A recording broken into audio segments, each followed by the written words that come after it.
Ferguson after last month's grand jury ruling. Good evening, I'm Joey Parker. And I'm Marissa Holloway. Today, the Joint Committee on Government Accountability had its first hearing at the Missouri State Capitol in Jefferson City. Lawmakers say they're dedicated to finding out the truth, saying if needed, they'll even subpoena Governor Nixon to testify. ABC 17's Dan Messinio was at the very first committee hearing today, and Dan, senators say this is not a partisan witch hunt. Yeah, Joey, they tell me it is not. Senator Kurt Schaefer from Columbia says he's talked to lawmakers on both sides of the aisle. He says there is bipartisan agreement that the committee needs to investigate the command decisions of the law enforcement response to the Ferguson unrest. The Joint Committee on Governmental Accountability held its first hearing today. This comes in the aftermath of the Ferguson riots after the grand jury's decision not to indict Darren Wilson. Senators say the focus is narrow, to investigate the state's response to the Ferguson riots and hold accountable those officials making the decisions. This thing may blow up. This thing may be bigger than you guys can even fathom.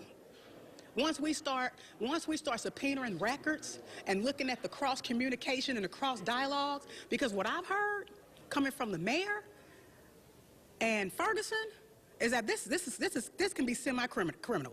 Officials say one of the main issues before the committee is why the governor failed to place more National Guard troops in Ferguson directly after the grand jury's announcement. What is baffling to me and many others and my constituents and first responders, quite frankly, is to why the National Guard was in other places, including Clayton and downtown, but not in Ferguson as one of our communities burned. A statement from Governor Nixon's office says there were more than 700 guardsmen deployed to nearly 100 locations around the St. Louis region, including the Ferguson command post.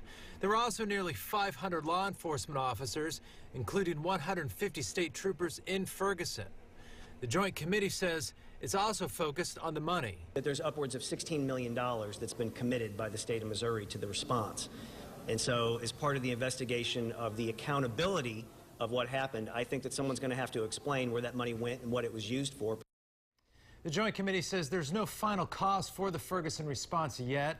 The committee will release a report at the end of its investigation. Dan, thank you. The Joint Committee tells us the investigation may take some time and there's no expected date for its completion. Right now,